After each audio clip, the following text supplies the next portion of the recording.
The House is voting now to end the government shutdown, the longest ever. To dive in, I'm joined in studio by Democratic strategist Mally Smith and Republican strategist Chet Love. Thank you guys both so much for joining us here today. So Mally, first, if the shutdown ends tonight, when can we start seeing things return back to normal in terms of SNAP and flight disruptions? And also, what are the political consequences of this shutdown? Well, in regards to the airports, I think that's going to take some time to wind itself out. Just given the fact that you're going to have had air traffic controllers have been out and you've had this cascading effect of canceled flights, that's going to take a while. In regards to SNAP, there was a lot of legal wrangling back and forth when the shutdown was happening, if the Trump administration had this emergency funding they could use. So hopefully we won't see too much of a slowdown there. But I do want to caveat, I'm not as confident on the SNAP question. On the political question, I do think it's going to be interesting to see how Republicans handle this upcoming ACA tax credit vote. That's the big thing Democrats got out of the negotiations, is a vote on the tax credits, which will help prevent premiums go up on 22 million Americans. They don't seem to be happy with that proposal, but I don't think it's politically palatable for them to say no, but not offer some sort of solution to 22 million Americans whose health care could double. Mm-hmm. And Chet, what are the political consequences, this being the longest government shutdown ever? Well, listen, I think at the end of the day, the most important thing the American people need to understand is we shouldn't have government shutdowns in the first place. It's absolutely absurd that the government shut down for over a month. And it's at the fault of both Republicans and Democrats for not doing their job. So yes, people can sit and fight about, is it Republicans' fault or Democrats' fault for shutting down the government? And certainly it was Democrats' fault for shutting the government this time. But the real issue that everyone at home should be upset about is the fact that the government has not passed a budget since like the 1990s. It's absolutely absurd.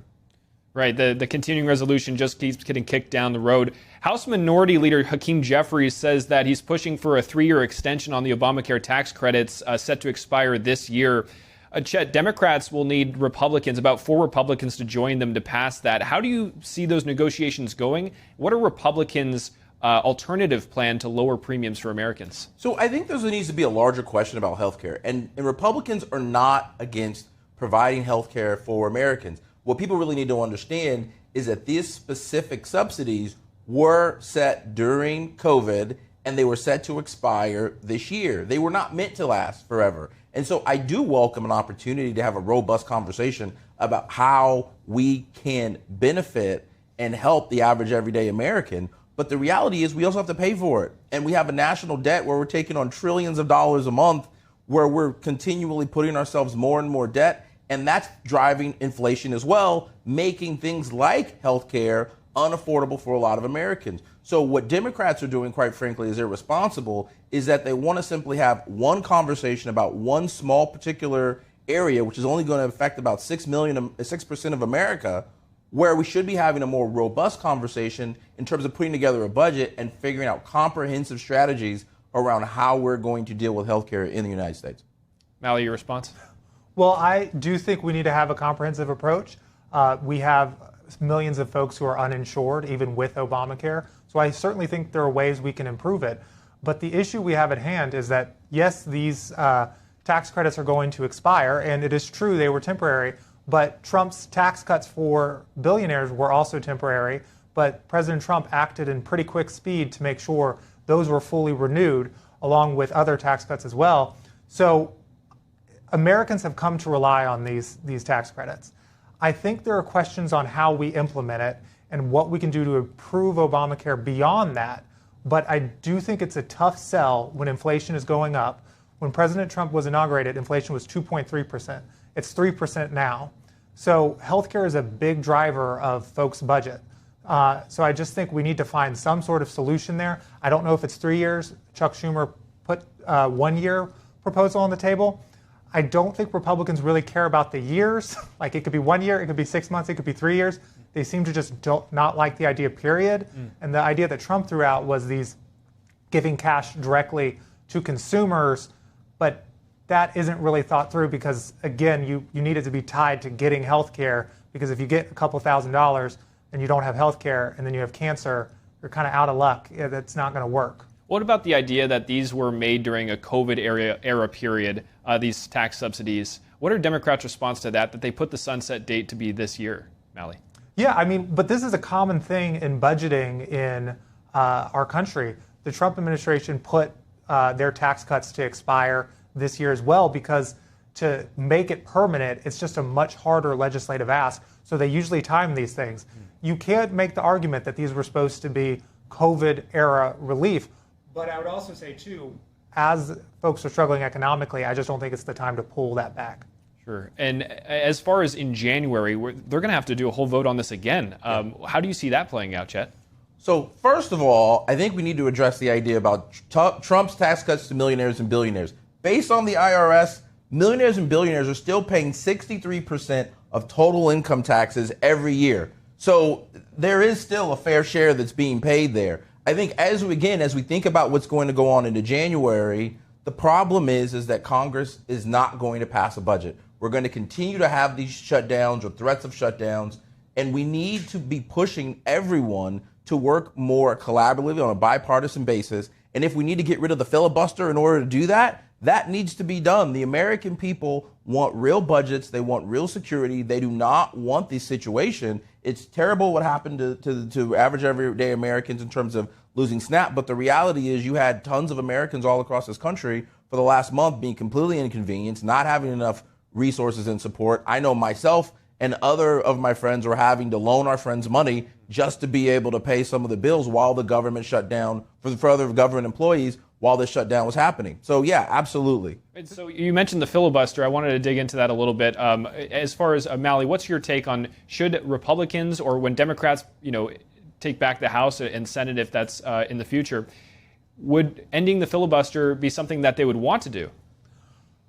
Well, whoever is the minority suddenly loves the filibuster. So I think that just depends on who wins and who loses. Sure. Personally, I think we should keep the filibuster. Maybe that's because my party is in the minority at the moment. But to jump off what Chet was saying about the budgeting in our country, it is ridiculous. I did a TV hit for a UK news channel, and one of the questions they asked me, they were like, please explain for our audience why your government is shut down and how this works. Mm-hmm. Because that just doesn't happen in the UK. And then you have to explain the convoluted process of well, some people are deemed essential and they work without pay. Some people are deemed non-essential and they don't work and they don't get paid. And when they come back, they're going to get all the pay that they were supposed to have. And then some things are separate and some folks are paid, like members of Congress. It's very convoluted, and we should find a new way to do this. Yeah, the federal government is the largest employer in the world. It's very it says a point there. I want to move now to President Trump saying that H-1B worker visas are necessary because we don't have certain talents, his words, in the U.S. Mally, first with you. Are we lacking certain skills in the U.S.? Is this about tech dominance? Well, I worked at the Department of Labor in the Biden administration, so this is an issue that is incredibly important to me.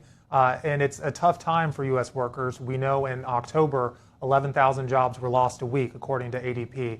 I think that this visa program should exist, but it should exist very narrowly, because if it becomes too relied upon, it just gives an out for companies to not invest in their workers. So I think it should be incredibly narrow, and that narrowness should really be on national security area concerns. If we have companies that are doing things that we have to do for our national security, or whether it's energy dominance or something that is going to help us on the international stage, sure. But if it's a tech company making some sort of app or something, maybe they should invest in U.S. workers and not try to find workers from abroad. And Chet, what's your idea on this? And also, there's concern that bringing in foreign workers is taking the place of American workers. Yeah, look, I think at the end of the day, with the Republican movement, with the MAGA movement, it's America first, but not isolationism. And I think that's the nuance and difference. The reality is in H-1B visas, there's approximately like 500,000 H-1B active visas in the United States today. There's probably about 700,000 that are out there that are available, but that's less than 0.5% of the total workforce in the United States of America. So we're talking about less than 1% of total workers in the United States are in the H-1B visas. I agree with Matt. We do need to have this program. Because if we don't allow for these smart and talented people from all around the world to come work in the United States, pay taxes in the United States, they may go to authoritarian countries like China, who does have visa programs where they're taking in at least 300,000 workers. Well, they have about 300,000 visas for international workers there. So it's critically important for us to have the program. But I do think that what the president has done around putting additional fees and working on curbing the abuse that's happening with these programs, I think that's critically important. And there just needs to be more messaging around the great work that he's doing in this area. Well, Chet Love, Mally Smith, thank you both very much for your insights here today.